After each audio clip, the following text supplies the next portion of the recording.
INA Podcast. «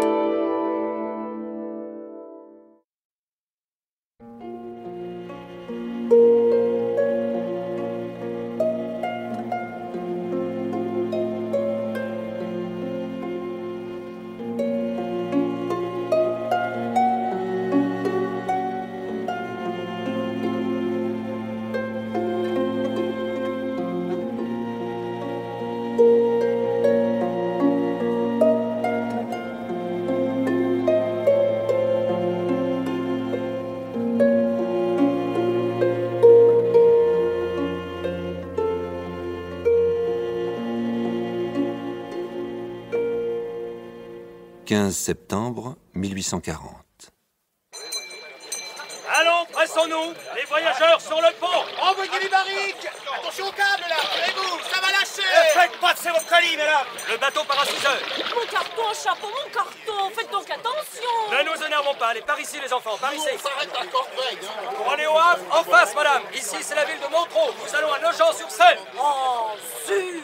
Attention, départ, mesdames et messieurs. Attention. Allez, en arrière, les enfants. Allons, allons. Ah, ça y est, on part, on est parti. Allez, Pas, je ne vois rien. Prends-moi sur tes épaules. Oh, East. Tiens, tu les vois maintenant, les tours de Notre-Dame, hein? Les rosaces, les statues. On dirait qu'elle danse.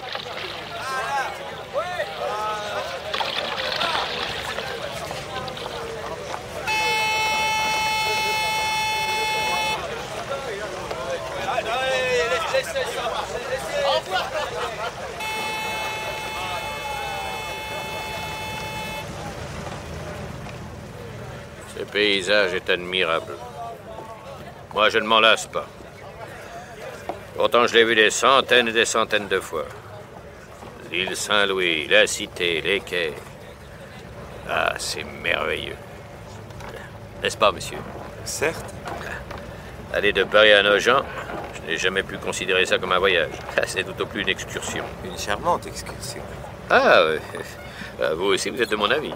J'ai déjà pris ce bateau quelques fois. Je suis de Nogent-sur-Seine, où j'habite avec ma mère. Mais j'ai un oncle au Havre, alors... Oui, alors, Nogent-sur-Seine, le Havre, Nogent-sur-Seine. Mais à votre âge, ce qui vous intéresserait, j'en suis sûr, ce serait de vous arrêter à Paris, non? Hein? Ah, Paris. Dans 2 mois, j'y serai. Ah, les études. Le droit, oui. Le droit magistrat? Avocat, peut-être. Eh bien, un peu de talent et beaucoup d'ambition, c'est tout ce qu'il faut pour réussir à Paris. Ayez de l'ambition, jeune homme. Moi qui vous parle... Permettez, messieurs, j'ai un collègue là-bas oui. qui m'a mis un petit vin blanc au frère. Ah bon, passez, mon brave. Ne le laissez pas tiédir. Voilà. Et à votre santé. Merci, amiral. Ce petit peuple de Paris.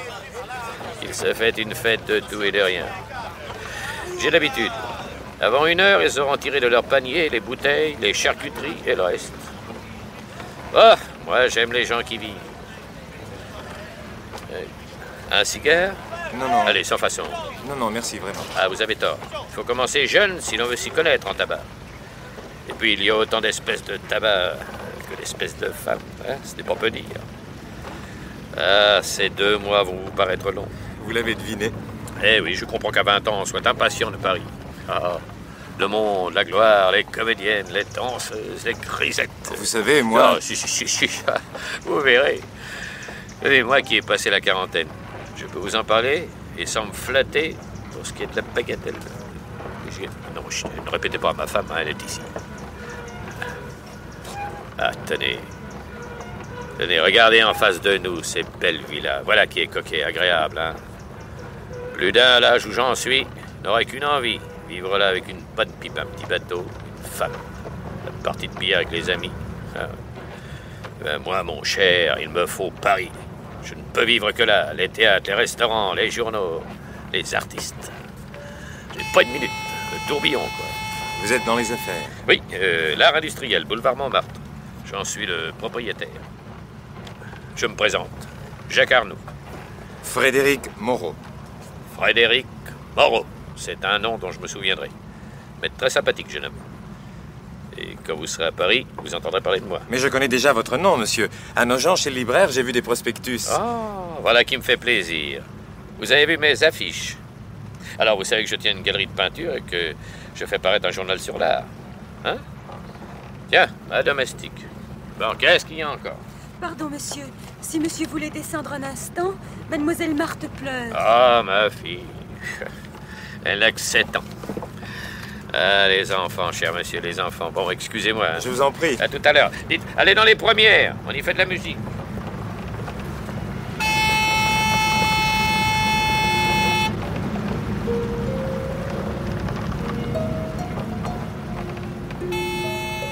Madame! Madame, votre châle! Mon châle? Votre châle va tomber dans l'eau! Oh mon Dieu! Oh, mais... Ah, je le tiens! Voilà, il m'échappera pas. Le voici. Les franges seules sont un peu mouillées. Je vous remercie, monsieur. Mais ce n'est rien, madame. Je serais charmé de... Mais par Dieu! Vous comptez fleurette à ma femme? Mais je ne savais pas, Marie, que tu connaissais Monsieur Moreau. Alors, monsieur a eu la bonté de rattraper mon châle qui glissait à l'eau sans que je m'en aperçoive. Réa, toujours le nez dans tes broderies. Non, merci, Monsieur Moreau. Ce châle à bande violette est une merveille. J'y tiens beaucoup. Et j'aurais été navré de le perdre. Es-tu prête, ma femme? Ce sera bientôt l'heure du déjeuner. Papa, tu as vu le musicien là-bas? Hein? Je voudrais qu'il vienne jouer ici. Dis, papa, tu veux? Eh oui, nous allons le faire venir, ce harpiste. Et il jouera pour vous toute seule, mademoiselle. Anna, Oui, monsieur. va me chercher ce harpiste, là, et ramène-le mort ou vif. Oui, monsieur. J'espère que vous aimez la musique, Monsieur Moreau. Oh oui, beaucoup, beaucoup. Autant que la poésie. Ah, tous les arts se rejoignent. Ah, voilà notre homme. Je le connais, ce bougre-là. Il était modèle chez Clé-Singer, ma parole. Pour vous servir, oui, monsieur. Vous connaissez tout le monde, monsieur Arnoux. Je l'ai vu poser pour Apollon. Alors, tu as renoncé au marbre? Je passe mon temps sur le bateau. Je fais l'aller et le retour. Le capitaine motorise. Je gagne ma vie. Eh ben, la musique, la sculpture, tous les arts se rejoignent. C'est mon idée. Eh bien, joue-nous quelques romances pour cette grande demoiselle que voilà et qui te réclame.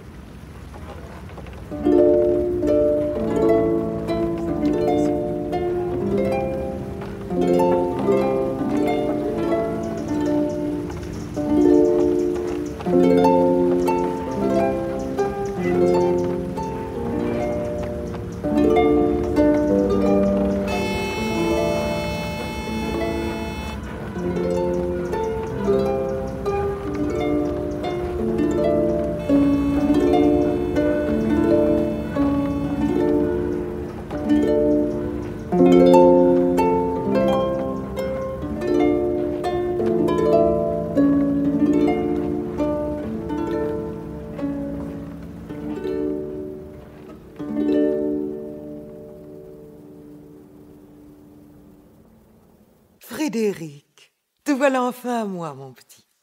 Nous allons pouvoir parler. Comment s'est passé ce voyage? Très bien, maman, très bien. Je te l'ai déjà dit, je te l'ai répété au dîner. Pas trop fatigué? Si, un peu, naturellement. Sais-tu qu'on a pleuré pour partir avec Isidore dans la voiture qui allait te chercher? Qui? On? Mademoiselle Louise. Qui? Mademoiselle Louise, la fille de Monsieur Roch, voyons, ta petite amie de jeu d'autrefois. Ah oui, c'est vrai. Ah oui, j'avais oublié. Elle a beaucoup grandi, c'est déjà une petite bonne femme. Assez jolie, je dois le reconnaître, quoique toujours un peu sauvageonne. Eh bien, raconte-moi vite ce qui s'est passé. Ton oncle, tu l'as vu? Bien sûr. Il t'a bien reçu? Très cordialement, oui. Est-ce qu'il t'a montré ses intentions? Ça, pas du tout. Il t'a rien dit? Non. Rien, absolument rien. Pourtant, cet héritage est indispensable pour réussir. Ah.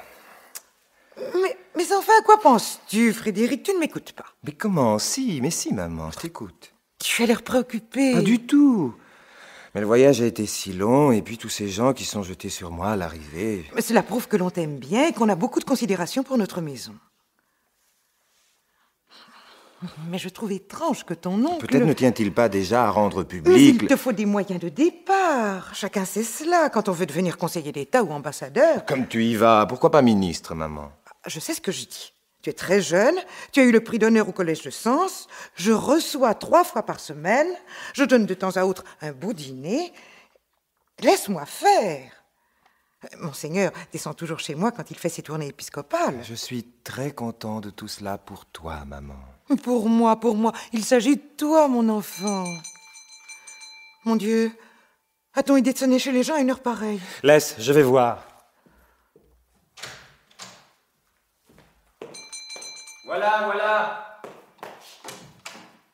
Un billet pour M. Frédéric Moreau. C'est pour moi, merci. Au revoir, monsieur. C'est un garçon de l'auberge des Cygnes qui apporte ce billet. Ah, c'est Deslauriers. Ce brave Deslauriers, il m'attend. Ton cher Deslauriers, l'heure est bien choisie, vraiment. Ah, tu sais bien que Deslauriers est mon meilleur ami, mon seul ami ici. Jolie relation, un enfant de gueux. Maman, ce n'est pas digne de toi. Son père était capitaine au service de l'empereur. Son père est un aigri, un révolté, nous le savons. Il souffre moins de ses vieilles blessures que de toutes les injustices du régime de Louis-Philippe. Il n'aurait cependant jamais pu faire élever ton cher camarade dans le même collège que toi s'il n'avait obtenu pour lui une demi-bourse. Pauvreté n'est pas vice, maman. Si Charles a été élevé rudement, il n'en a eu que plus de mérite de travailler comme il l'a fait. Un glouton qui refuse d'assister le dimanche aux offices et qui tient des discours républicains? Oh, un joli monsieur, ton ami Charles. Je sais qu'il n'a pas eu le bonheur de te plaire. N'empêche qu'il a déjà commencé ses études de droit à Paris. Et il a 3 ans de moins que moi. Qu'est-ce que tu dis? Charles a accepté une place de clerc chez un avoué de Troyes, bien content de trouver... Ce n'est pas vrai. Ce n'est pas possible. Eh bien, puisqu'il t'attend, va le lui demander toi-même. Au moins, Frédéric, ne sois pas trop longtemps. Ne t'inquiète pas, maman. Bonsoir.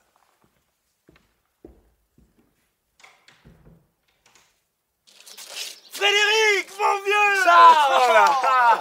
Oh, je suis content de te revoir. Et moi, 2 ans déjà. 2 années que nous sommes sortis du collège. Que ce cher censeur nous disait, Deslauriers et Moreau, est-ce que ces parlottes interminables vont bientôt finir?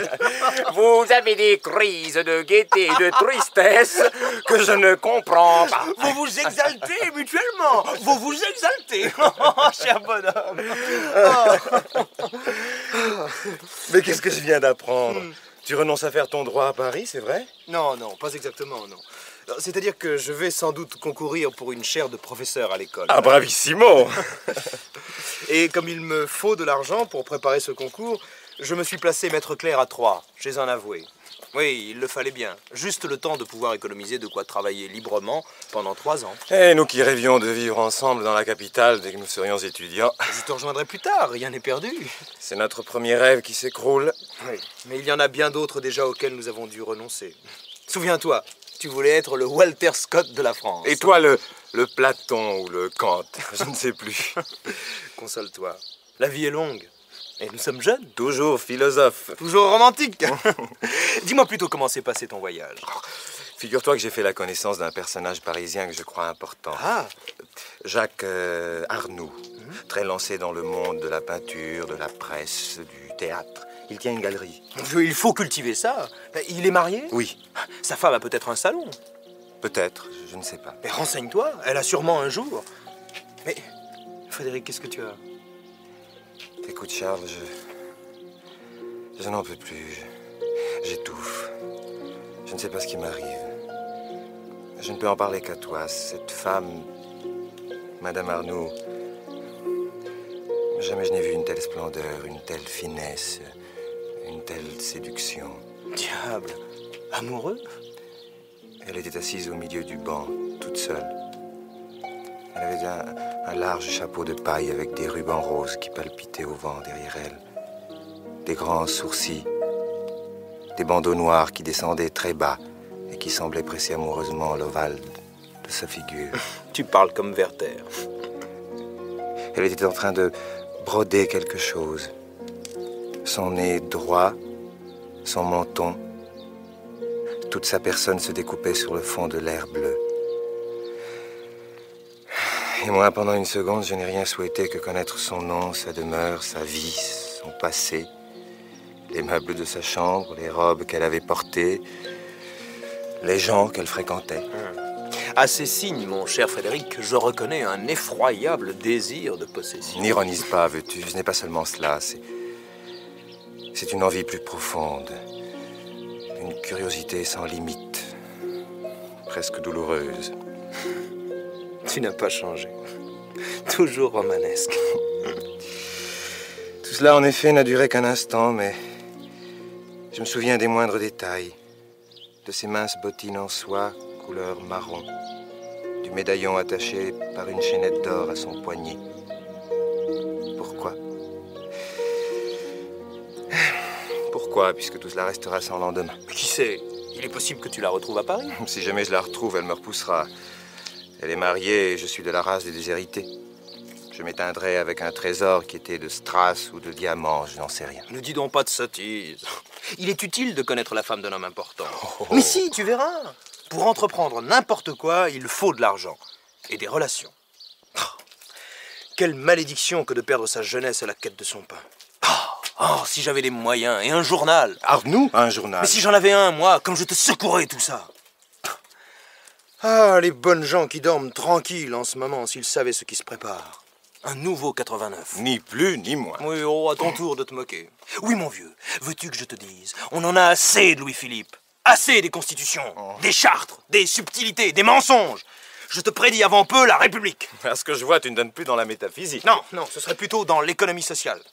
Quand on est pauvre comme je le suis, quand on est maigre, qu'on est obligé de travailler et de se priver comme je le fais, et qu'on étudie, qu'on écoute, qu'on réfléchit, c'est la Révolution française qui intéresse.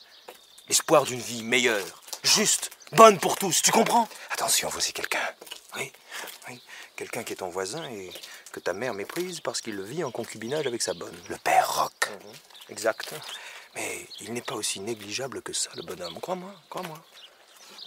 Serviteur, messieurs. Bonsoir, bonsoir. Bonsoir, monsieur Roch, bonsoir. Alors, monsieur Frédéric, vous voici de retour au pays. Oui, pour quelque temps. Et après, ce sera Paris. Eh oui. Mais la santé est bonne, hein? Vous ne repartez pas encore. Non, non. Ah, c'est ma fillette qui serait contente de vous voir. Louise, avec plaisir. Un de ces jours, Bonsoir. Vieux malin, va. Ah, malin, malin et demi, Frédéric. Aussi curieux que cela puisse te paraître, tu devrais nouer des relations avec ce vieux singe. Et épouser sa fille, non? On a tort de ne pas le considérer. Et tu ignores qu'il est devenu le régisseur de M. d'Ambreuse? Le banquier de la rue d'Anjou? Parfaitement. Industriel, officier de la Légion d'honneur, membre du Conseil général de l'Aube, député et pair de France un de ces jours. Le père Roch a toute sa confiance. Tu devrais le prier de t'introduire dans ce monde-là. Il n'y a rien de plus utile que de fréquenter une maison riche. Ça, pour un révolutionnaire, tu m'étonnes. Toi, tu as un habit noir et des gants blancs, ta mère est d'une vieille famille de gentilshommes, profites-en. Quand tu seras dans la place, tu m'y mèneras. Arrange-toi pour plaire au banquier et à sa femme aussi. Mais deviens son amant. Eh, allez donc, tu dis n'importe quoi. Rastignac dans la comédie humaine, c'est du classique, non? Et avec la nature que tu as, il te faut une femme, une passion. Sans amour, tu n'auras pas de génie. Oui, je le crois. J'aurais fait quelque chose avec une femme qui m'eût aimé. Mais tu n'as pas l'âge de désespérer, mon cher Frédéric. Attends un peu. Comme si tu ne sentais pas les possibilités que tu as. Tu as raison, je voudrais faire tant de choses. Écrire? Peindre, peut-être. Tu sais que j'avais quelques dons pour le dessin. Oui, oui, et surtout, Arnoux s'occupe de peinture. Mais comment veux-tu que je vive là-bas sans toi? Mais tu retrouveras des camarades. Martinon, tu verras Sénécal. Sénécal, le répétiteur de mathématiques? Et c'est une forte tête et de conviction républicaine. Un futur Saint-Just. Il faudra t'en inspirer. Et un dernier conseil. Passe tes examens. Un titre est toujours bon. Rappelle-toi que de très grands particuliers ont eu des commencements plus difficiles. À commencer par Mirabeau. Adieu. Frédéric, as-tu 100 sous pour que je paie mon dîner? Oui. 10 francs, si tu veux. Tu me les rendras plus tard. Tu me donnes un an, Frédéric? Mon cher vieux, sais-tu seulement où nous serons dans un an?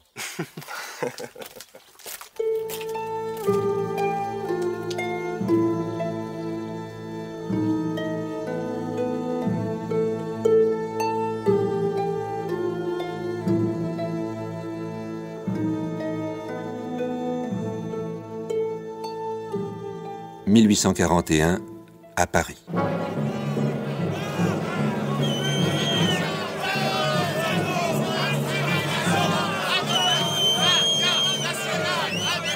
Que se passe-t-il, Martineau? Je n'en sais rien, Frédéric. Encore une émeute? Ce sont les étudiants qui manifestent. Si seulement ils savaient pourquoi. C'est leur mode à présent. Ils prennent le Panthéon pour la Bastille.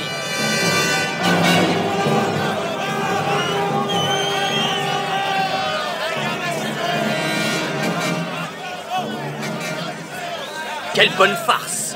Une farce qui a l'air de se renouveler souvent ces derniers temps, vous ne trouvez pas? Cela manque de galbe et de couleur. Et voilà ce qu'on appelle la jeunesse des écoles.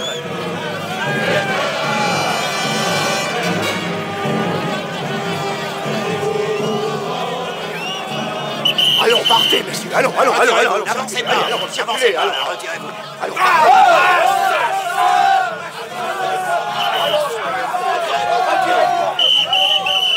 Si les sergents de ville s'y mettent maintenant. Ces hommes en blouse qui se mêlent aux étudiants appartiennent sûrement à des sociétés secrètes. Parlez plus bas, monsieur. Je suis la police, vous entendez? Penses-tu, Martinon? Les sociétés secrètes, c'est une vieille blague du gouvernement pour épouvanter les bourgeois. Vous croyez encore à la police, vous? C'est-à-dire que... Vous faites bien. Si j'étais moi-même un mouchard, hein?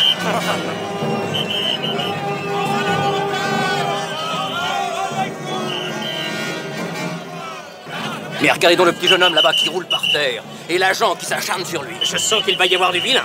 Dis donc, Martinon! Où est-il? Disparu? Ah, c'est encourageux. J'ai l'impression que ça se gâte. Vous avez vu l'agent? Allez, au poste! Allez, allons! On part! Je suis avec vous, monsieur, ne lâchez pas! Vous mêlez-vous de vos affaires! Vous n'avez pas le droit, monsieur l'agent! Dussardier, je m'appelle! Dussardier, mon carton! Où est mon carton? J'expliquerai au poste! Mon carton! Je travaille chez les frères Valentin! Rendez-moi mon carton! Je ne pouvais pas laisser frapper un innocent! Ça va, te fatigue pas, allez, viens! Allez! Oh, Dussardier, nous sommes avec toi! Circulez! Nous sommes étudiants en droit! Nous allons nous aussi voir le commissaire pour réclamer la libération du Dussardier! Oui, c'est ça, oui! Il vous attend, le commissaire! Dussardier est un de nos camarades! Ça m'étonnerait! Allez, hop!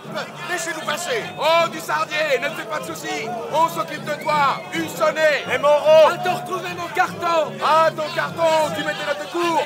Oui, rassure-toi! Laissez passer, vous autres! Circulez! Oh, Dussardier! As-tu de pas fumer? Tiens, attrape ces cigares et bon courage, mon vieux! Comment? À moi! Oh, tous ces cigares! Eh oui, imbécile, on te sortira du poste! Adieu! Merci! Jamais je l'oublierai! Adieu!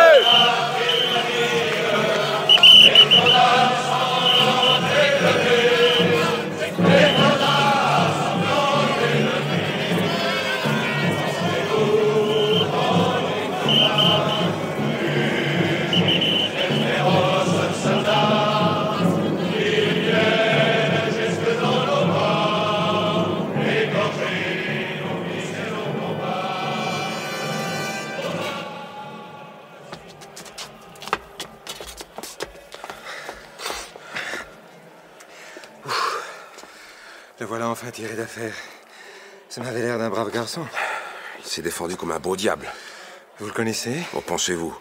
C'est sans doute un livreur d'une maison de tissus. Je n'ai pu supporter de le voir malmené par ces brutes. Moi aussi, j'ai eu un mouvement de révolte. Nous avons donc la même haine du gouvernement. Voulez-vous que nous allions déjeuner ensemble? Volontiers. Vous savez mon nom pour l'avoir entendu tout à l'heure. Hussonnet. Je travaille dans les journaux de mode. Moreau, étudiant en droit. Vous êtes véritablement étudiant? Mais oui, à Paris depuis 1 an. Quelle chance d'être étudiant. Moi, il me faut faire des réclames pour vivre. Et quand je pense que j'ai des vaudevilles plein mes tiroirs, des masses de plans, de projets, de chansons... En attendant qu'un directeur se décide, je travaille pour l'art industriel. Pour l'art industriel? Chez Jacques Arnoux? Oui. Vous le connaissez? Oui, non, c'est-à-dire... Je l'ai rencontré autrefois en voyage, nous avons bavardé.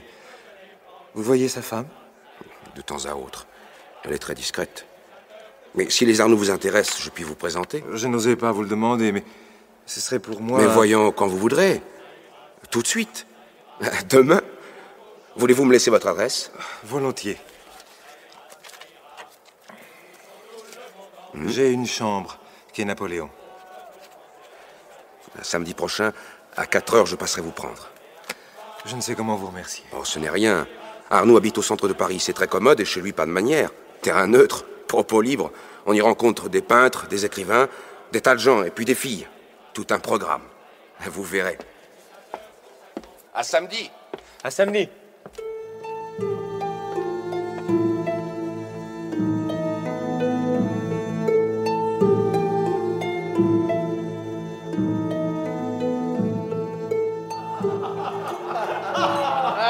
Quel tas de bourgeois vous êtes! Vous ne pensez qu'à l'argent! Peindre pour gagner de l'argent! Mais qu'est-ce que ça fait l'argent? Miséricorde! Oh non! Les vieux qui confectionnaient des chefs-d'œuvre ne s'inquiétaient pas du million! Corrège! Murillo! Ajoutez Pèlerin! Eh bien, Pèlerin, comment se porte l'avant-garde, hein? C'est chef-d'œuvre. Oh, patience, monsieur Arnoux, patience. Donnez-moi le temps. Mais le temps de quoi? De découvrir la véritable théorie du beau. Comment voulez-vous que je fasse des chefs-d'œuvre sans l'avoir trouvé? Tenez, regardez ça. Qu'est-ce que c'est? L'incendie de Rome par Néron. L'incendie de Rome. Eh, je ne vois que des taches. Ben justement, ce sont les premiers tons du brun, du rouge et du bleu. Je vais vous expliquer. Ah, Hussonnet, comment allez-vous?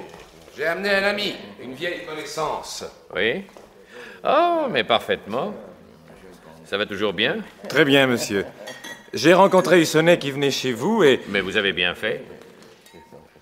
Comment l'appelez-vous donc, votre ami? Où diable l'ai-je déjà vu? Moreau. Frédéric Moreau. Sur un bateau, on en attend nos gens. Ah oui, parfaitement. Prenez donc un cigare, cher monsieur Moreau. Sur le cartonnier, dans la boîte. Merci, très volontiers. À la bonne heure. Vous commencez à apprécier les bonnes choses. Ah!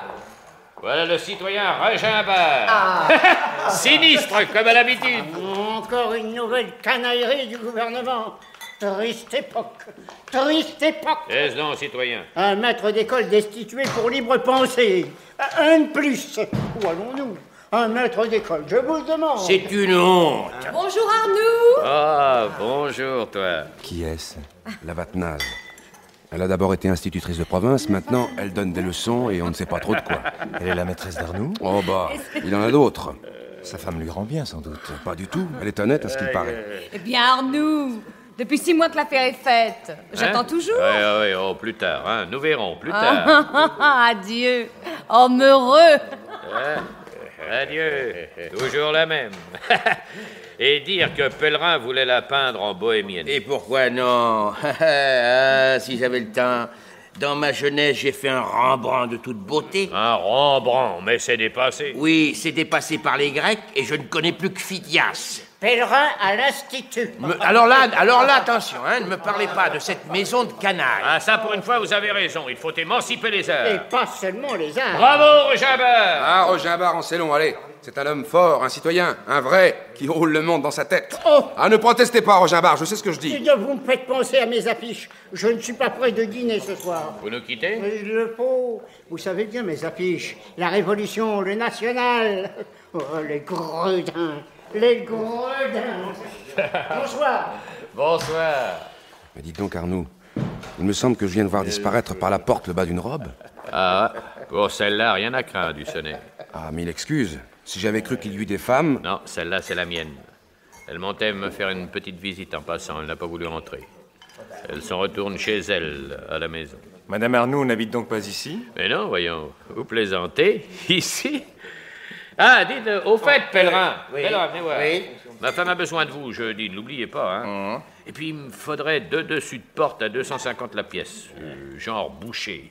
Vous êtes d'accord? Entendu. Bon, Je vous ferai ça. Voilà ce qu'on appelle l'art industriel. Je n'imaginais pas qu'Arnoux pouvait faire un commerce pareil. Eh ben, vous n'êtes pas au bout de vos surprises. Le père Isaac, que vous voyez là-bas, dans le coin, a la spécialité de mettre de signatures de maîtres anciens au bas de certains tableaux qu'on lui apporte. Il en a placé 3 à Arnoux qui s'y est laissé prendre. Mais le pauvre Isaac n'est pas prêt d'être payé. C'est pas possible. Mais si, bien sûr. Ah, il est 7 heures. Le temps d'arracher une 50aine de francs sur Arnoux pour une livraison que je lui ai faite, et nous allons tous prendre le vermouth à l'estaminet bordelais. Tous? Non, seulement Pèlerin, Regimbard et nous deux.